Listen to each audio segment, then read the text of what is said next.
y todos ustedes. Les saludo con mucho gusto. Soy la maestra Rosanely Zapata García del Colegio de Abogados de Nuevo León. También soy embajadora honorífica de California Western School of Law.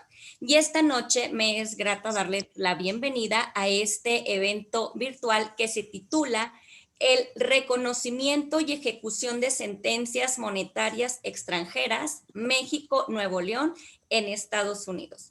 Por lo que agradezco infinitamente la presencia de todos ustedes y celebramos con mucho gusto nos acompañen esta noche. A continuación, vamos a escuchar al maestro José Manuel Cardona Monreal, quien es el presidente rector de nuestro Colegio de Abogados, a quien me es grato saludar esta noche y a quien le pido que nos brinde un mensaje de bienvenida. Bien, pues ya lo hicimos en obvio del protocolo, pero bueno, no quiero dejar pasar este evento tan importante porque pues ya hace tiempo que celebramos un convenio con la California Western School of Law y bueno, pues hoy damos vida a ese convenio que celebramos hace algunos meses. La verdad es que nos ha llevado la inercia a tratar temas de carácter nacional, de derecho interno, pero hoy la verdad es que es un halago, pues, un honor que Karen, que Rubí y por supuesto la maestra que hoy nos hará favor de compartir esa experiencia con un tema de más relevancia, la ejecución de las sentencias en Estados Unidos respecto a una referencia de Nuevo León. Por ello, pues, nuestro agradecimiento también a quienes nos están acompañando y pues ojalá y tengamos, que estoy seguro que vamos a tener una grata experiencia con este ejercicio y con esta experiencia que hoy viviremos, ¿no? Bienvenidos, bienvenidas, buenas noches y a todas quienes nos acompañan de aquí del estado de Nuevo León, pero también de otras partes del país. Sean bienvenidas y bienvenidos. Adelante. Sí, muchísimas gracias, maestro Manuel Cardona. Ahora voy a presentar con mucho gusto a la maestra Rubí Anaya como representante de California Western School of Law. Aquí también le pido que nos brinde un breve mensaje. Muchísimas gracias, Nelly. Muchas gracias a todos los que están acompañándonos esta tarde-noche. Es para nosotros un placer, por parte de California Western School of Law y del Instituto Latinoamericano de Derecho y Justicia, crear este tipo de eventos y este tipo de espacios para poder compartir conocimiento con todos los que aquí están atendiendo a este llamado por querer tener más conocimiento. Entonces, traemos en esta tarde-noche a una ponente de primer nivel. Ella es una abogada que ahora se suma a las filas de la docencia de la maestría del Derecho con especialización en litigación oral que tenemos dentro del instituto y dentro de California Western. Y bueno, estamos muy contentos de recibirla como docente en nuestro programa y por supuesto, bueno, presentarla al mundo de cierta forma en un evento, por supuesto, con ustedes, donde platicará acerca de un tema muy interesante que es internacional. Así que nuestro agradecimiento, por supuesto, en primera instancia a la doctora Adriana por permitirnos exponer a través de estas plataformas su conocimiento y, por supuesto, muchas gracias a todos los que están aquí presentes por acompañarnos. Muchas gracias, Rubí. Pues bien, durante el desarrollo de esta charla podrán escribir sus preguntas a través del chat, ya que al finalizar tendremos una breve sesión de preguntas y respuestas. Pues bien, sin más preámbulo, me es grato presentar a la doctora Adriana Gutiérrez, quien tiene licencia para litigar en Estados Unidos y en México desde el año 2010. Ha enfocado su práctica en transacciones y transfronterizas y litigación comercial. Ella representa a clientes en ambos lados de la frontera y ahora se incorpora como docente al programa de maestría de Derecho Penal con especialización en litigación oral. Distinguida maestra, me da mucho gusto saludarla y es un verdadero honor que nos acompañe esta noche. La escuchamos, por favor. Bueno, antes que nada, el honor es completamente mío. Muchas gracias por esta oportunidad para mí, hablarles a todos ustedes de estos temas que para mí son tan fascinantes y, bueno, apasionantes. Es para mí un honor. Estoy encantada porque llevo yo muchos años ya viviendo de este lado de la frontera y enfocada en el derecho anglosajón, pero pues mi corazón está en el derecho mexicano y hablarle a licenciados en derecho mexicano para mí es pues un verdadero honor.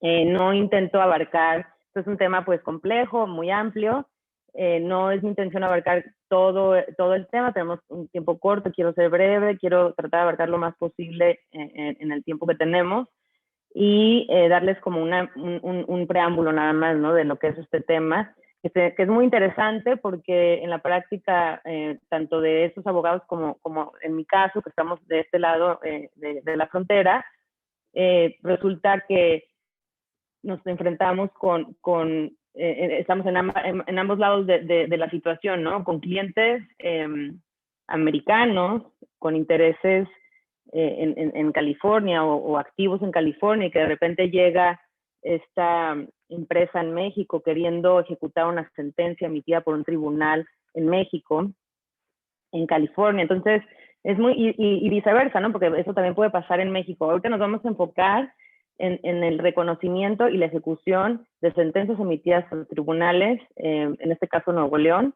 en California. Entonces voy a compartirles aquí, espero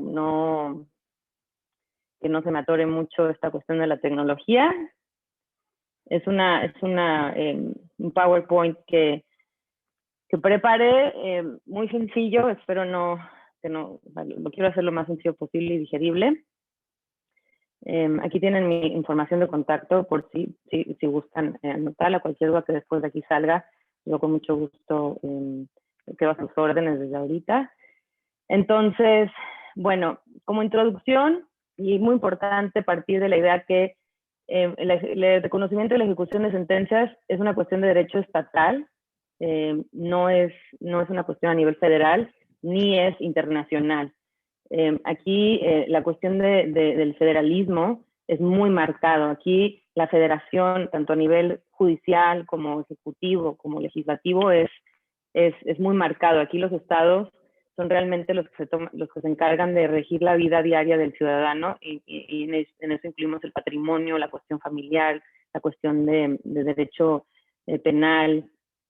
Ya a nivel federal, claro, hay crímenes a nivel federal que es otro tema, pero esta cuestión en específico de la ejecución y reconocimiento de sentencias se rige por estados. Cada estado tiene su propia regulación y decide cómo quiere regular ese tema. Por cuestión de darle uniformidad al tema, los estados han decidido adoptar una ley, o no, hay 3 estados que de plano no han querido adoptar esa ley y no se rigen por esta ley, pero cada legislación estatal ha decidido adoptar una ley que trata con este tema, pero eso no quita que es importante mantener en mente que es una cuestión estatal. Entonces, si estamos hablando ahorita, nos vamos a enfocar, yo voy a tratar de ser general, pero siempre manteniendo haciendo hincapié en que es en California, ¿verdad? Porque si nos vamos a Arizona, si nos vamos a Texas, si nos vamos a otro estado, va a ser cuestión de revisar que se han resuelto por los tribunales en ese estado, cuáles son los precedentes, cuál es la jurisprudencia, etcétera, ¿no? Entonces, no existe una convención multilateral o internacional al respecto. Ahorita, como repito, se rige por una ley estatal. No sé cómo mover esto aquí, ¿ok? Entonces, la norma general es que las sentencias extranjeras se van a reconocer y se cumplen por los tribunales estatales y federales, siempre y cuando sean finales y satisfagan el principio de debido proceso. Esas son las dos matrices, digamos, ¿no?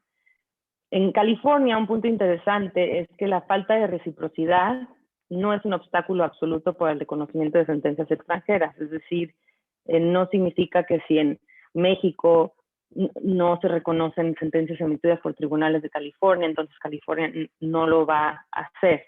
Existen estados, repito, en Estados Unidos que sí tienen como requisito la reciprocidad. California no es uno de ellos.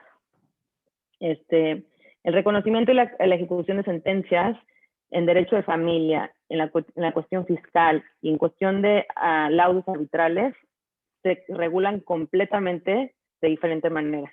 Aquí estamos, otro punto muy importante de aclarar, es que estamos tratando únicamente con sentencias que surgen de conflictos comerciales o de los llamados cuasidelitos, que son los torts, que es una figura muy particular del derecho anglosajón, pero es básicamente conflictos comerciales, monetarios. Bueno, eso es como una introducción. Antes de hablar en lo que tiene que ver con la cuestión técnica de los requisitos que marca la ley para que uno pueda solicitar el reconocimiento y la ejecución de una sentencia, en este caso de México, emitida por un tribunal del Estado de Nuevo León, la base es este concepto que se conoce como committee, y es más bien como un principio, yo diría, que tiene que ver con una cuestión como ética, digamos, que hace que los actos que se dan dentro de un territorio, ya sea actos legislativos, ejecutivos o judiciales, de otro país, puedan tener efecto y en otros territorios, ¿no? Es un concepto un poco abstracto que toma más fuerza en esos estados que no tienen una ley, que se rigen únicamente por precedentes judiciales. El precedente judicial aquí es muy característico del derecho anglosajón, pues cuando no existe un reglamento, una ley que te dé el parámetro de cómo se va a regir una situación, los jueces fungen esa función, ¿no? Ellos emiten a través de sus resoluciones principios, emiten pues normas, y a base de eso se rige la situación. En este caso, en California sí existe una ley que establece claramente cuáles son los requisitos, cuál es el procedimiento. Es bastante sencillo, entre comillas, en el sentido de que hay todo un procedimiento ya establecido que no deja mucho a interpretación, pues. Y eso facilita la labor de nosotros los abogados, porque es simplemente seguir seguir los pasos, ¿no? El debido proceso es otro de los pilares, lo reconocemos en México como ha sido oído y vencido en juicio. Aquí, para poder ser reconocida y ejecutada una sentencia, debe obviamente haber sido el producto de un juicio justo y completo, que ya llegó a su fin, y que la parte en contra de quien se pretende hacer valer esta sentencia fue escuchada, fue plenamente notificada, compareció, y si no formó parte del litigio, bueno, se tiene prueba de que fue debidamente emplazada, y que el tribunal que emite esta sentencia tiene competencia para haber conocido del asunto, y que este tribunal no sea, o sea, que sea todo, que tenga una estructura judicial formal, vaya. O sea, estamos hablando de casos muy extremos cuando, por ejemplo, en, no sé, Somalia, o en países que por la crisis social no se tienen estas estructuras políticas o de gobierno que no permiten que se lleve a cabo un procedimiento justo y completo, ¿no? O en la época de Alemania con los nazis, por ejemplo. Estamos hablando de esas situaciones muy extremas. Es muy difícil que una corte aquí en Estados Unidos o en California se niegue a reconocer una sentencia emitida por un tribunal mexicano, alegando que el juez es corrupto y que la contraparte lo compró, y que en México por la corrupción no se puede confiar en ese tipo de resoluciones. O sea, ese tipo de argumentos, la verdad, no tiene mucha validez.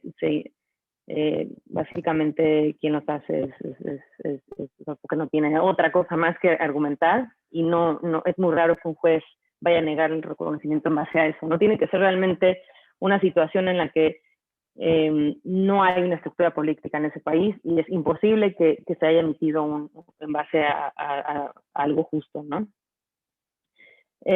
Muchas veces se busca ese reconocimiento de una sentencia emitida, en este caso, por ejemplo, en Nuevo León, por diferentes razones, ya sea para, obviamente, es el paso preliminar a la ejecución, o sea, digamos, yo estoy buscando que se reconozca esta sentencia, porque paso 2 va a ser tratar de ejecutarla en California y cobrarla, por decirlo así.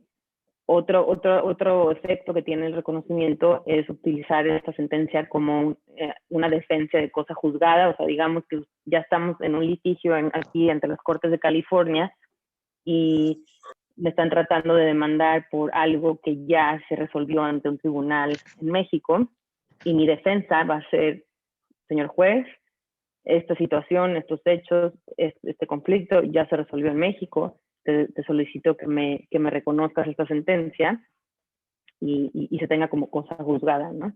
Y en ese parámetro, en este escenario se presenta como una contradefensa. O sea, si a nuestro cliente lo demandan en Estados Unidos, en California, en nuestra respuesta en nuestra contestación a esa demanda se presenta esta solicitud, ¿no? Forma parte del mismo procedimiento. O también se utiliza como base para un reclamo de impedimento colateral, diciendo que dentro de este litigio, esta litis que ya existe en California, estamos buscando que se dé una nueva determinación judicial sobre asuntos colaterales o hechos ya determinados por el tribunal, en este caso de Nuevo León. La ley la traducción en español es Ley Uniforme para el Reconocimiento de Sentencias Monetarias Extranjeras y está codificado en el Código de Procedimiento Civil del Estado de California en las secciones 1713-1713.8. Ahí viene básicamente pues digamos, la esencia de esta figura, ¿no? Ya cuando nos vamos a la práctica, ya el procedimiento como tal de cómo solicitar este reconocimiento depende de en qué situación nos encontremos. Si lo estamos haciendo simplemente porque es el paso 1 antes de buscar la ejecución, porque primero tenemos que buscar que se reconozca esa sentencia, que se le dé la validez, como quien dice. Y paso 2 va a ser, una vez que se obtiene el reconocimiento, se va a buscar ejecutar en contra de esa persona. Entonces son cosas diferentes, ¿no? Cuando estamos buscando que se reconozca para luego ejecutar, sí se presenta como es una solicitud única. No hay un litigio ya presentado, sino se presenta un motion, es una moción, es una solicitud básicamente en donde se le pide al juez que estos son los requisitos, esto es por qué los cumplo, ya sea, y se presentan pues pruebas, no ya sea declaraciones, y obviamente la sentencia, ¿no? La sentencia emitida por un juez, y que cumple con todos estos requisitos ahorita que vamos a hablar. Es un procedimiento relativamente corto, relativamente sencillo, en el sentido que es una solicitud. A la parte contra quien se está pretendiendo hacer valer se le notifica, tiene oportunidad de defenderse, obviamente, tiene una oportunidad de presentar su oposición, en el cual esa persona, esa parte demandado, por así decirlo, va a decir las razones por las cuales el juez debe denegar la solicitud y no reconocer la sentencia, y finalmente va a haber una audiencia y se va a resolver, y esa resolución se puede apelar. Bueno, primero está sujeta a revisión por el mismo juez que la emitió. Si se niega la revisión, entonces ya se procede a una apelación ante el Tribunal de Apelaciones y finalmente se obtiene una respuesta. Entonces es relativamente sencillo porque está muy claro el camino, pues no hay mucho, es nada más cumplir con los requisitos, ¿no? Y en el caso de Nuevo León difícilmente van a poder alguien argumentar que no fue una resolución emitida por un tribunal justo y completo, ¿no? O sea, ese argumento va a ser muy difícil hacerlo valer. Bueno, aquí ya lo puse en inglés porque por la cuestión de tiempo ya no lo pude traducir, pero y realmente no, en este caso, la ley uniforme que se adoptó por California sufrió ciertas revisiones que California no ha adoptado. O sea, entonces, la ley en California sigue siendo esta que les pongo aquí, y estas son las secciones, y ya, si quieren, alguien en específico quiere información acerca de técnica, de cómo, o sea, de los pasos para hacer la solicitud, yo con mucho gusto, pero ya es meternos demasiado en detalle, ¿no? De cómo llevarlo a cabo. Los requisitos, bueno, hay dos tipos de requisitos para buscar el reconocimiento de las sentencias. Son requisitos obligatorios y tenemos requisitos discrecionales. Los requisitos obligatorios son que las sentencias deben de ser finales, conclusivas y ejecutables. Estos son, o sea, no hay opción, tiene que ser y no hay excepción, ¿no? A estos tres requisitos. Son finales porque no es sujeta a un procedimiento adicional en el tribunal que le emitió. Por ejemplo, las sentencias interlocutorias no son sentencias finales porque es una sentencia dada dentro de un procedimiento, ¿no? La sentencia final es cuando ya se llega a una sentencia final, ¿no? Perdón la redundancia, pero y algo muy importante que muchas veces es muy fácil de confundir, es que el hecho que la sentencia final esté sujeta a apelación no la convierte, o sea, no es un fundamento para tratar de impugnar su finalidad o solicitar que no se reconozca. Entonces, sin embargo, si está en apelación, sí se le puede pedir al juez de aquí de California, decirle, juez, esta sentencia que están tratando de hacer valer aquí en California está siendo apelada, porque ya sabemos que en México después de la apelación sigue el amparo y la revisión y otra vez el amparo y otra vez el amparo. Entonces, lo que sí se puede hacer es pedirle al juez, suspende este procedimiento hasta en tanto en México se termine esta apelación o este amparo, y ya esa discreción del juez suspender el procedimiento o no. Yo he participado en casos en el que el juez dijo, pues no, está en amparo, pero ya es final.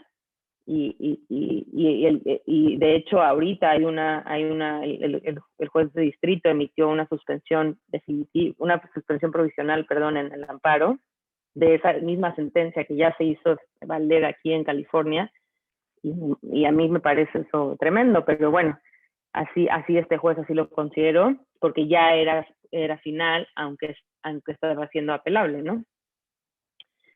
La sentencia es conclusiva porque otorga o niega la recuperación, en este caso, de una suma de dinero. Es una sentencia pronunciada por un tribunal que tiene competencia sobre la parte recurrida y sobre la materia de la litis. O sea, básicamente, el tema de competencia es muy importante. Y que aquí es donde entra el tema del debido proceso, ¿no? Y lo que les comentaba, que es rara la vez que un tribunal del estado foro, en este caso sería California, niegue el cumplimiento de una sentencia con base en la conclusión de que los tribunales del estado extranjero no son imparciales. O sea, ese argumento de corrupción que uno es muy tentador, sobre todo por abogados que tienen experiencia con el sistema judicial mexicano, es muy tentador decir, no, pero es que es corrupto el juez y por eso no pudo haber sido un tribunal imparcial. Bueno, ese argumento es un argumento casi perdido. Para nosotros, yo he participado igual en casos que sabemos que el cliente o la contraparte, perdón, le pagó al juez tanta cantidad para que emitiera, y pues no. Es más, hay situaciones en las que el mismo juez, ya existen procedimientos en contra del juez en México por irregularidades, y es muy difícil que el juez de California se meta en esos temas. Y normalmente se va a presumir la competencia sobre la materia y que no se va a impugnar esa situación. O sea, que la demanda o el procedimiento que se dio en este caso en Nuevo León, por ejemplo, que la persona fue debidamente emplazada, que fue oída y vencido el juicio, y si no fue así, se declara bajo protesta de decir verdad, o se tienen las pruebas de que sí fue emplazada en el domicilio. O sea, ahí hay varias partes técnicas, ¿no?, que tienen que ver con con el emplazamiento y lo que es el debido proceso. Y la sentencia es ejecutable, bueno, por ejemplo, en un caso de prescripción de la sentencia que que ya caducó, bueno, no hay manera que esa sentencia pueda ser reconocida aquí en California. Ahora, los requisitos discrecionales, estos son requisitos que ya va a depender del juez que esté tratando el caso en particular, ¿no? Y es la falta de emplazamiento, que se haya dado fraude en el procedimiento, conflicto con políticas públicas, conflicto con que exista otra sentencia emitida, que pudiera, por ejemplo, en este caso en el que les platicaba, que ya se reconoció la sentencia en California y en México hay un amparo que todavía pudiera emitir una resolución que estuviera en conflicto con esta sentencia que ya se hizo válida en California. Pero esto es esa discreción. En este caso, el juez dijo, pues no voy a negar la solicitud porque para él se cumplieron con los requisitos obligatorios. Por ejemplo, cuando ya hay un acuerdo sobre la resolución de conflictos, ya hablamos de la cuestión de arbitraje, eso definitivamente no entra. Los laudos arbitrales no, esos se rigen completamente por otras convenciones, otras leyes. Pero cuando hay en un contrato, por ejemplo, privado, un acuerdo entre las partes de cómo es que se van a resolver los conflictos o que renuncian a ciertas competencias o jurisdicciones, ahí es en donde entraría este tema. O que el foro es inconveniente. Ese es un tema un poco más técnico, pero por ejemplo, cuando hablamos de que en el foro, en este caso sería Nuevo León, se dio un procedimiento en que el juzgado de Nuevo León realmente no tenía la suficiente jurisdicción sobre la persona, que no tenía los suficientes contactos. O sea, por ejemplo, muchas veces se obtienen sentencias en contra de una persona en el estado, la persona no residiendo ahí por otras circunstancias, y no tuvo oportunidad de presentar testigos o pruebas documentales por cuestión de idioma o por cuestión de distancia. Eso es un poco más técnico.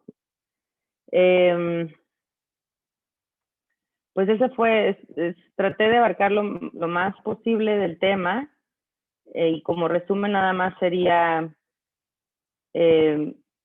estos tres requisitos, ¿no? Que tiene que ser completa, tiene que ser final y ejecutable, ¿no? No sé si tengan alguna duda o cómo estamos de tiempo. Sí, tenemos algunas preguntas en el chat, maestra. La Okay. primera es, en su experiencia, ¿el concepto de debido proceso en México es muy diferente en Estados Unidos por la diferencia de procesos de ambos procesos en cuanto al fondo? No, yo diría que no es muy diferente. Sí, por ejemplo, es diferente en la cuestión técnica. En México, el procedimiento es muy diferente en el sentido del papel que juega la corte, el tribunal. O sea, en México, cualquier comunicación con la contraparte, vaya, inclusive si uno quiere copias del expediente, tienen que presentar un escrito, notificarlo a la otra parte, les da vista y que le dan oportunidad de que conteste. O sea, en ese sentido es mucho más complejo el procedimiento en México, pero por ende, cuando hablamos de emplazamiento, en México es mucho más complicado el tema de emplazar a alguien. En Estados Unidos es mucho más sencillo emplazar a alguien, pero volvemos al fondo, la esencia es darle la oportunidad a esa persona de ser oído y vencido en juicio. Esa esencia es la misma. Por ejemplo, en México, en Estados Unidos, está la idea de que si en México, porque por ejemplo, algo muy interesante se da ¿qué pasa cuando se está haciendo valer esta sentencia para poderla ejecutar, no en contra de la entidad, en este caso vamos a decir una sociedad, una persona moral, no en contra de la persona moral, en contra de quien fue emitida, sino de la filial americana, que es la que tiene pues, los activos, ¿no? O sea, porque realmente esa es la razón por la que se quiere hacer valer en California, porque se quieren ir en contra de la filial americana, que es la que tiene los activos en California. Entonces ahí es donde entra esa idea del debido proceso. Si esa persona, esa entidad de California, para poder serle a esa persona ejecutable una sentencia, esa entidad tuvo que haber sido oída y vencido en juicio dentro de ese procedimiento en México. Entonces, en México esta teoría sería casi imposible pensar que si la sentencia en México fue emitida en contra de, por ejemplo, vamos a cambiar los papeles, ¿no? Que en California se emitió una sentencia en contra de A. Ok. Yo traigo esa sentencia a Nuevo León y quiero que me la reconozcan, ok, ya te la reconocí en contra de A, y quiero cobrársela a B. Eso es imposible, yo creo, en México, a menos porque hay estas figuras muy, pues en México no creo, la última vez que lo revisé, no estaba codificada el levantamiento del velo corporativo, ¿no? Que se le conoce.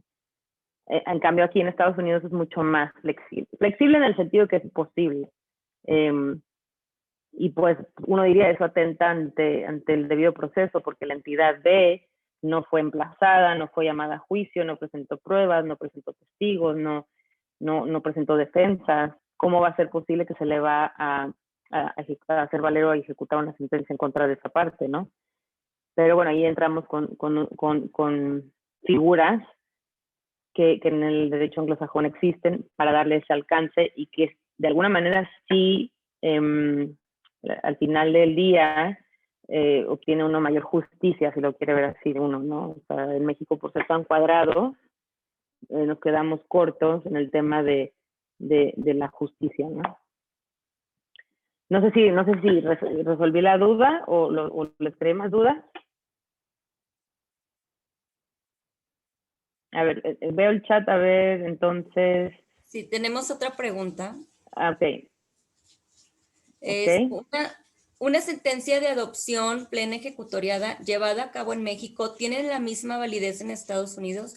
¿Qué procedimiento tiene que llevarse a cabo en Norteamérica para que tenga validez? ¿Tiene alguna vigencia?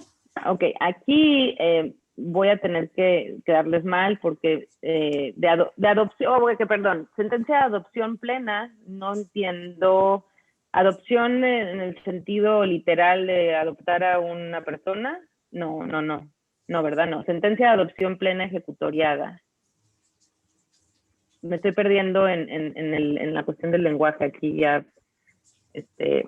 no sé si me lo pudieron aclarar. Ok, una sentencia, vamos a suponer que no se trata de derecho familiar, porque ahí dijimos que el derecho familiar se rige completamente por otra situación, pero vamos a decir una sentencia plena, ok, una sentencia de adopción plena ejecutoriada, ok, llevada acá en México, ¿tiene la misma validez en USA? Sí. Ok. La vigencia va a tener, o sea, para poder tener esa sentencia plena ejecutoria, o sea, que ya se ejecutó en México, no, ¿verdad? O sea, ya está, la sentencia ya se emitió, es plena, es final, tiene potencial de ser ejecutada, se puede traer a California, se puede traer a Estados Unidos, pero ya dijimos que depende de qué estado, ¿verdad? Pero vamos a hablar de California. Se puede traer a California, tiene la misma validez en California, siempre y cuando cumpla con estos requisitos que comentamos, que espero sigan teniendo enfrente de ustedes, que son que sea final, que sea conclusiva y sea ejecutable. Va a ser vigente siempre y cuando en México sea vigente. Si en México la sentencia ya caducó, en Estados Unidos no puede ser validada. Mientras en México no haya caducado esa sentencia y sea conclusiva, eso quiere decir que haya sido emitida por un tribunal competente en base a los principios de debido proceso y que sea final, eso quiere decir que no exista, digamos, no es una sentencia interlocutoria, sino ya concluyó, le dio fin al proceso.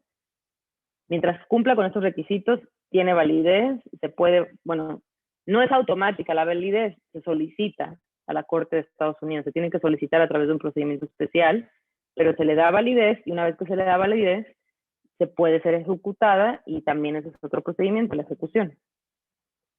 Espero eso haya contestado la pregunta. Dice, bajo el concepto de sub G, dice, no se pudiera expresar qué tal sentencia no es definitiva, más aún se pudiera expresar que el sistema judicial mexicano consta de 3 instancias para... Ok. Consta de 3 instancias para poder considerar las sentencias como no ejecutables. Ok. Instancias me refiero a la cuestión de la apelación, ¿verdad? Ok.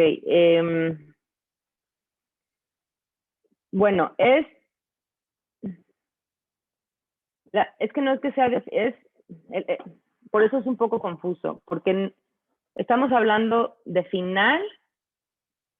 En México, cuando hablamos de sentencias definitivas, o es lo que estoy entendiendo, está sujeta a una apelación, ¿no? Está sujeta todavía a otra instancia de revisión, a la apelación, al amparo, pero no estamos hablando de eso, estamos hablando de que ya es final en cuanto le puso fin a la litis.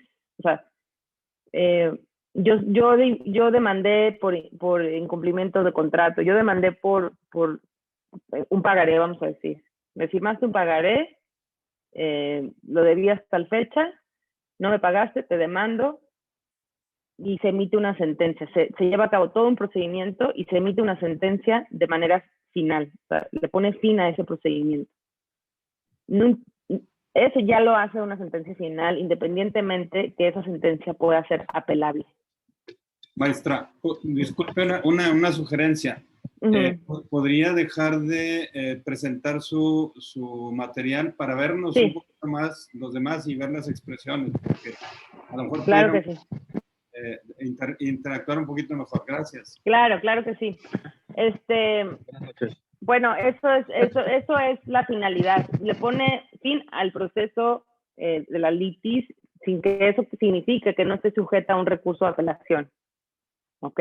Todavía puede, es lo que les comentaba, puede estar sujeta a un recurso, a una apelación, y lo que sí se puede hacer es pedirle al juez de California, decir, esta sentencia está siendo apelada, por favor suspende esta solicitud de reconocimiento hasta en tanto el juez de Nuevo León emita una resolución sobre la apelación, pero eso no le quita ya que es una sentencia final. ¿Ok? Entonces, no ejecutable se refiere y sigo con esta misma pregunta, por ejemplo, una sentencia no ejecutable es una sentencia que ya caducó. Esa ya definitivamente ya no es ejecutable. Ok.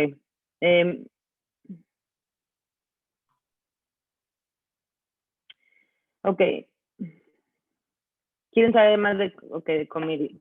Es un tema un poquito más abstracto, por decirlo así, que a lo mejor nos va a llevar más de tiempo y los puedo... Bueno, voy a tratar de resumirlo porque quiero saber más de comedy. Básicamente, el sistema judicial de Estados Unidos también emite a través de estos precedentes, ¿no? Los jueces tienen esta labor no solo resolver la litis que tienen enfrente, sino de emitir, de verdaderamente interpretar la ley, interpretar conceptos, interpretar palabras, o sea, desde adjetivos, o sea, es increíble, y a través de esas interpretaciones se emite un precedente y es el equivalente a una ley. Así es como se va a regir este tema, por ejemplo, ¿no?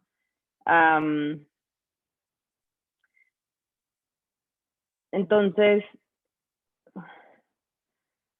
no me quiero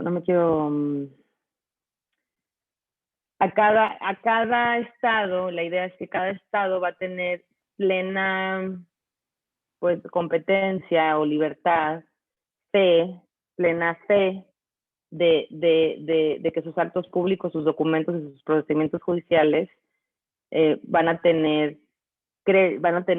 validez en otro estado, porque empezó esta idea de hacer valer una sentencia extranjera se empezó de estado a estado. O sea, el federalismo en Estados Unidos es tan fuerte que era la idea de hacer valer una sentencia emitida por Nuevo León, hacerla valer en Querétaro. Así de fuerte es el federalismo. O sea, y entonces de ahí se amplió a países y básicamente sigue los mismos requisitos, ¿no? Entonces, comity es el reconocimiento que un país le da, que permite dentro de su territorio, de los actos legislativos, ejecutivos y judiciales del otro país.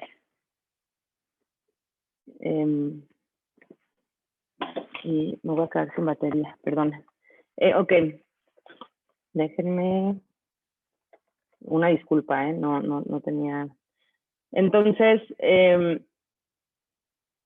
una doctrina que surge a través de estas resoluciones judiciales y la fueron desarrollando desde 1800 y pico, antes de que se codificara, digamos, esta idea, ¿no? Porque obviamente con el transcurso de los años, antes era impensable querer hacer valer una sentencia simplemente por cómo funcionaba la vida de otro país, ¿no? Ahora como todo es tan fácil y el comercio es tan instantáneo y los medios digitales y el internet, pues estamos haciendo negocio todos los días con personas que no están en nuestro territorio, ¿no?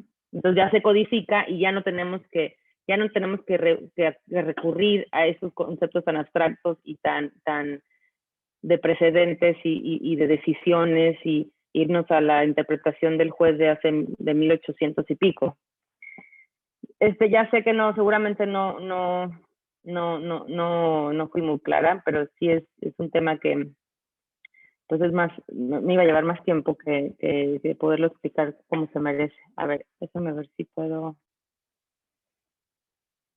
Pero espero que les haya servido algo esto. Para ejecutar una sentencia en el estado de California, el condenado debe tener su domicilio en el estado o por el solo hecho de que tenga los activos, el condenado o debe tener 6 meses viviendo o 3 meses en el condado. Para ejecutar una sentencia. No tiene que tener un domicilio en el estado por el solo hecho de que tenga los activos el condenado o debe tener 6 meses.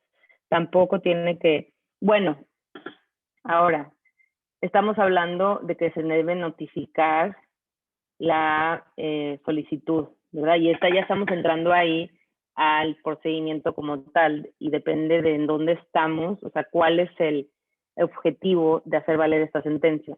Si ya estamos, digamos, en un litigio, en donde ya estamos en el litigio, ya me notificaron a mí de una demanda, ahí ya se tuvo que haber cumplido la cuestión de jurisdicción, o sea, la corte tiene que tener jurisdicción sobre la persona, tiene que tener jurisdicción sobre el asunto. O sea, ya ahí estamos hablando de muchos conceptos a la vez, ¿no? Pero ya se dieron todos estos requisitos para que ya me hayan podido notificar a mí, haya sido válida la notificación, y yo en mi contestación puedo hacer valer esta solicitud de reconocimiento. En ese caso, pues depende de cuáles sean las bases sobre las cuales están ejerciendo jurisdicción sobre mi persona, ¿verdad? En California, por ejemplo, a mí si me notifican, si yo estoy en California y a mí me notifican personalmente en California, en ese momento la corte tiene jurisdicción sobre mí. Ahí estamos entrando en temas mucho más amplios, porque tendríamos que cubrir todas estas diferentes formas en las que la Corte de California adquiere jurisdicción sobre la persona. Pero digamos, el condenado no tiene que tener, en grandes rasgos, no tiene que tener un domicilio en California, no tiene que estar para tratar de hacer valer la sentencia en su contra. Ejecutarla va a ser otra situación, pero básicamente la solicitud de hacer valer una sentencia se hace, o sea, yo, el actor en este procedimiento de Nuevo León, yo le estoy pidiendo al juez de California que me reconozca esta sentencia que yo obtuve en contra de esta persona. Entonces, al yo pedir eso, tengo que demostrar que es una sentencia completa, o sea, ya le puso fin a un procedimiento, y yo la obtuve a través de un procedimiento justo, y se le dio al condenado la oportunidad de comparecer y ser oído en juicio, y le dio proceso y todo esto que ya platicamos. Entonces, realmente poco tiene que ver con el demandado, a menos de que estemos ya tratándola de ejecutar en contra, por ejemplo, de alguien que ni figuró en el asunto principal de México, ¿no? Como es el caso que les digo de el levantamiento del velo corporativo, esas cosas. Puedo interrumpirla. Mira, causó ejecutoria en la sentencia, es una condena de X millones de pesos. El demandado desde un principio realizó actos simulados. Y eso va a la pregunta, ¿tiene propiedades en California? Porque nos hemos enterado, tiene derechos sobre fideicomisos sobre diversos bienes en California. Se tiene que mandar exhorto a través del juzgado de distrito que dio el asunto, o copias certificadas, apostilladas, acudes a la Corte de California, aunque no tenga residencia, aunque no tenga jurisdicción sobre esa persona, pero si están bienes, se inicia el procedimiento de ejecución, aunque no se notifique allá, o se tendría que notificar acá en Nuevo León. No, se inicia un procedimiento, es un procedimiento, en este caso es un individuo, ¿verdad? Es un individuo. Sí, porque había ahí el fraude también corporativo, bueno, que es muy difícil. Pero la sentencia está ejecutoriada, él apeló, se pone el amparo, se fue a su casa, que está a nombre de otra persona, una empresa de él, pero ya se iban a sacar todos los bienes, pero la juez lo paró porque la depositaria judicial no había otorgado la caución para garantizar los daños y perjuicios.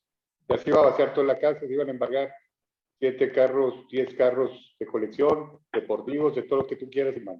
Con eso se hubiera pagado parte del crédito. Pero posteriormente me entero que tiene 2 propiedades allá muy grandes en el estado de California.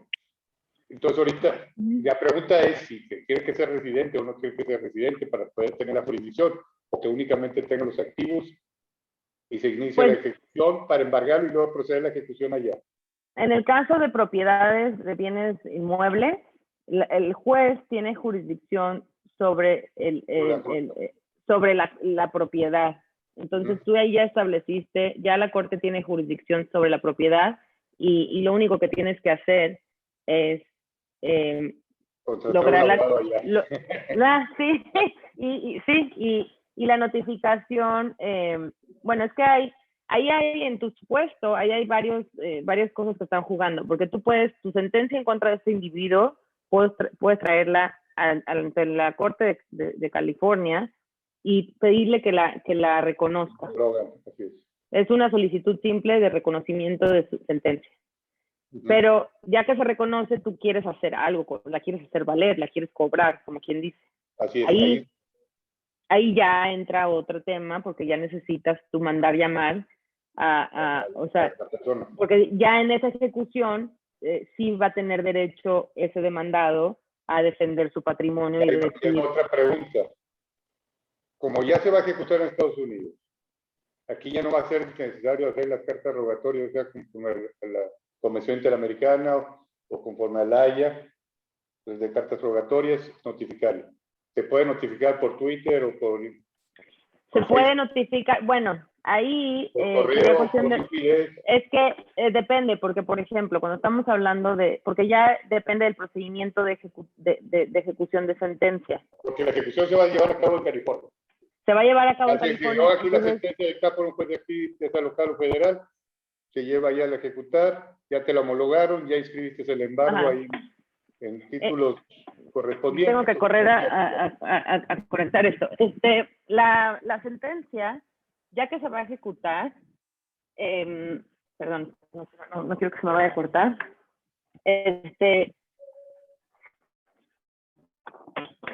Un segundito más.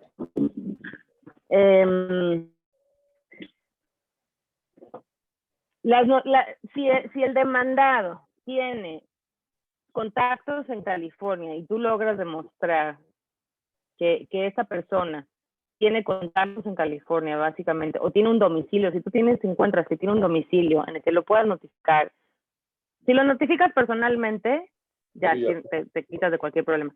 Si no, recurres a la notificación personal de acuerdo a las leyes del país en donde reside la persona. En este caso es México, y de acuerdo a las leyes de México, pues ya conocemos los requisitos para reemplazar o notificar a alguien. Entonces, si va a ser necesario mediante carta rogatoria. Pues sí, es a través toma 6 meses a través de la Secretaría de Relaciones Exteriores, sí.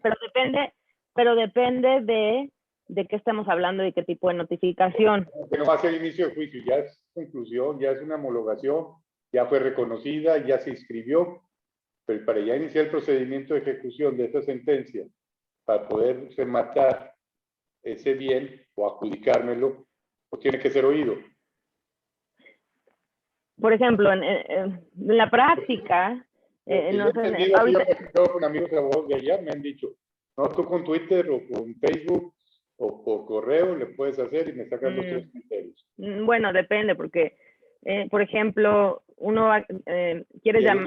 Y el único punto de conexión que tiene o vinculación que tiene son las propiedades. Él no tiene su residencia allá. Pero las propiedades están a su nombre. Están a su nombre, así es. Pero no tiene su residencia habitual allá. Sí, no, está bien. Además, no por Twitter, yo no diría que lo puedes notificar por Twitter. Por Facebook me dijeron. No, pero por ejemplo, muchas veces el representante, tú tienes que mandar llamar, porque el procedimiento de ejecución es otro boleto.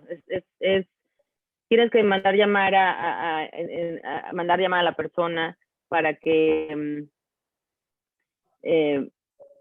pero sí lo tienes que notificar, porque es al deudor lo tienes que notificar para que se presente haga una declaración de sus activos, de su capacidad. O sea, es todo un procedimiento que si quieres con mucho gusto lo podemos platicar después, pero sí la ruta es presentar ante la Corte de San Diego una solicitud de reconocimiento de sentencia. Yo empezaría por ahí. Sí, así es. Ok.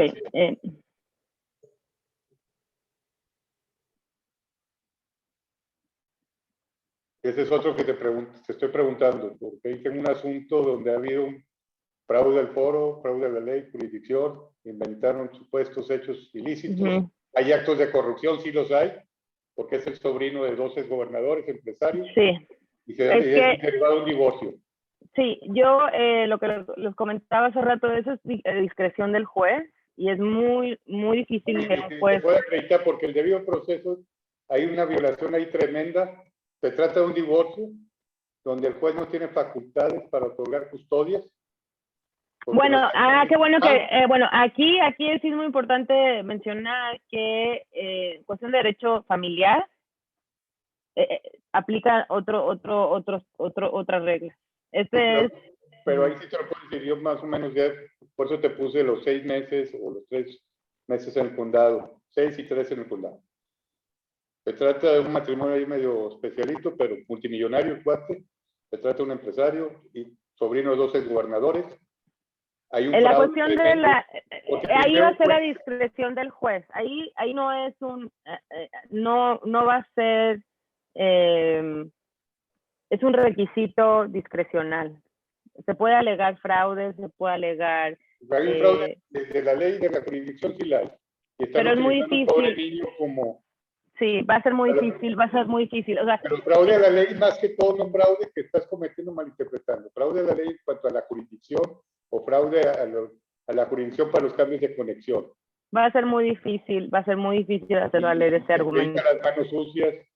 No, mira, yo he trabajado en casos que se tiene la queja en contra del juez porque recibió miles de miles. No, yo no estoy hablando de dinero. Aquí no, porque es muy difícil, es muy subjetivo hablar. Pero si hay una mala aplicación, mala práctica. Menos. Te voy a decir cómo está desde un principio. 27 de diciembre presentan una solicitud de divorcio, la turnan a un juzgado, el juez niega esa medida, El 9 de diciembre presentan un desistimiento de esa y presentan una demanda el mismo día 9. En lugar de mandarla al mismo juzgado, la mandan a otro manipulado en el sistema, y este juez, sin facultad alguna, dice antes de decretar el depósito de persona, llámese al menor, a entrevistar al menor, mutila la entrevista, el niño dice que vive en Los Ángeles, que su escuela está en Los Ángeles, su centro de vida está en Los Ángeles, y el juez dice, el niño llegó aquí el 31 de mayo, su papá le ayuda a las tareas porque está a distancia, está estudiando en su casa, no ha visto a su mamá desde el día de mayo porque está de vacaciones, pero lo mutiló. Y, bueno, ahí, pero sí te tengo que... Y ahí le otorga una custodia cuando la ley de familia dice que no se puede más que el juicio principal. Pero así está. Ok, y perdón que te interrumpa, pero... de conexión, diciendo que la señora vive en Monterrey cuando vive en Los Ángeles, trataron de notificarla en Monterrey, pues dijeron, aquí no vive en Los Ángeles. Y aquí el punto de factor es el niño, y el niño lo está usando como moneda de cambio para decir que hay competencia aquí. Por eso te digo, hay un conflicto ahí, que estamos agarrados tanto allá como acá. Perdón que lo interrumpa, pero desafortunadamente ahorita nada que tiene que ver, cuestiones de derecho familiar, derecho fiscal, se rigen completamente por otras reglas, y ahorita lo que usted me está planteando es una cuestión de derecho familiar. Entonces tienen sus reglas especiales. Sí. Pero se rige sobre el mismo código, ¿no? No. Más que el código de familia tiene otras reglas especiales. No. Aquí pues vamos a tener que continuar con las preguntas para que puedan, pero sí, este asunto en particular que usted me está planteando se rige por otro, va a haber muchas cosas en común, pero tiene otro reglamento, otra regulación, perdón. Aquí estamos hablando de sentencias monetarias, que es básicamente excluye el derecho familiar y el derecho fiscal, cuestiones de impuestos, de cuestiones fiscales, son otro asunto. Y sí, la cuestión del procedimiento, tanto para el reconocimiento como la ejecución, les quedó corta porque es muy amplio, porque va a depender de en qué situación nos encontramos, porque si estamos en el supuesto de, como les comentaba, ya estamos en un litigio y se está tratando de hacer valer como una defensa, va a ser un procedimiento. Si se está tratando de hacer básicamente el reconocimiento, porque el segundo paso es querer ejecutar esas sentencias, otro procedimiento con otro tipo de cuestiones específicas a eso, o que se quiera hacer valer como evitar pues que en este asunto que ya se está pendiente en California se hagan valer cuestiones colaterales que ya se resolvieron en México. Entonces, yo espero haber cubierto, pues es un tema muy extenso, sobre todo técnico, ya cuando nos acercamos a cuestiones de competencia, jurisdicción, de procedimiento, pero quería yo darles, bueno, por lo menos una buena introducción y abrirles en su panorama, en su profesión, en su día a día, todo este universo que existe ahora y estamos hablando de cuestiones sobre todo comerciales, ¿no? de mercantil, pues que ya la frontera de México-Estados Unidos en cuestión mercantil es tremendo la cantidad de negocio que está todos los días, por ende conflictos. Entonces, a mí me parece increíble que podemos estar hablando de estas figuras y el potencial que tiene para nosotros abogados, ¿no? De poderles ofrecer eso a nuestros clientes, que sepan que existe la manera, que por lo menos en California está bien establecido el camino y que está accesible, pues. Entonces, cualquier pregunta que tengan, aquí estoy a sus órdenes. Les vuelvo a poner aquí mi teléfono para que lo apunten. Y yo con mucho gusto resuelvo, pues en la medida de lo posible, cualquier pregunta que puedan tener. Pues bien, agradecemos la valiosa intervención de la maestra Adriana Gutiérrez. Y para concluir este evento, que sin duda alguna ha sido una conferencia muy, pero muy, muy valiosa, Les damos las gracias a todos por habernos acompañado y en este momento el rector del Colegio de Abogados, el maestro José Manuel Cardona Monreal, hará entrega de manera virtual el reconocimiento a la maestra Adriana Gutiérrez. Con mucho gusto y igual con esa importante participación, maestra Adriana Gutiérrez, por tu tiempo, por estar, por ese deseo de acompañarnos. Es cierto, es difícil abarcar un tema tan técnico, tan complejo, ya lo vimos ahorita con dos casos, como lo plantea el maestro Abramo, y bueno, pues da espacio, da materia para seguir ahondando. Así que este es el primer ejercicio que queremos, esperamos con la Western School of Law, seguir trabajando en temas que sean de interés, por supuesto, del derecho internacional, que sean temas que nos atañen a tanto a los abogados de México como, pues en este caso, en California, como bien lo señalaste, habrá que atender a la legislación de cada entidad, de cada estado en la Unión Americana y en función de ello, pues entender la necesidad de quien solicita nuestros servicios. Sin mayor preámbulo, entonces vamos a entregar este reconocimiento que hace nuestro Colegio de Abogados de Nuevo León, Asociación Civil, de este reconocimiento a maestra Adriana Gutiérrez por tu brillante exposición de la conferencia Reconocimiento y Ejecución de Sentencias Monetarias Extranjeras en México, Nuevo León, en Estados Unidos. Monterrey, Nuevo León, a 12 de mayo de este año del 21, lo firma tu servidor.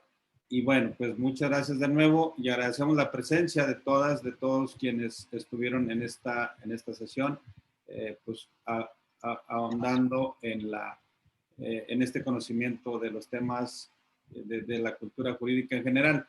Karen, ¿quisieras participar? Te tomo la maestra Rosanelli, tomo la palabra. Adelante, Karen, y luego Rubí quieren hablar. Buenas tardes, buenas noches a todos. Muchísimas gracias por este espacio. A mí me da mucho gusto que ya empezamos a trabajar, como bien lo dijo, sobre ese convenio que firmamos y ya empezar a ver las actividades que vamos realizando en conjunto, porque de eso se trata nuestro convenio, de que sea un convenio vivo, donde se están haciendo proyectos, trabajando en conjunto, para capacitación, educación, que es nuestra misión en California Western School of Law. Muchísimas gracias por la oportunidad de estar con ustedes esta tarde y muchas gracias Adriana, Nelly y todos los que participaron, Rubí, en hacer posible este evento. Muchas gracias. Bueno, pues... perdón, nada más quería yo agradeceros nuevamente, de verdad para mí fue un honor y cuenten conmigo las veces que quieran. Yo puedo hablar y hablar, a veces no voy a tener todas las respuestas, pero prometo regresárselas más tarde. Para mí es un verdadero honor hablar con abogados en México y espero poder volver a coincidir y para participar. Cuenten conmigo, ¿ok? Gracias, licenciada Gutiérrez. Muchas gracias. Pues ya nada más me resta agradecerles a todas y a todos en nombre de nuestro presidente rector, el maestro José Manuel Cardona Monreal, en nombre de todos y cada uno de los miembros del Colegio de Abogados de Nuevo León AC y también en nombre de California Western School of Law por el tiempo que se dieron para estar esta noche con nosotros y hacer posible este magnífico evento virtual. Y esperamos nos sigan acompañando en nuestros próximos conversatorios. Que tengan una excelente noche. Muchas gracias, maestra. Muchas gracias. Muchas gracias a todos. Buenas noches, buenas noches. Buenas noches. Gracias.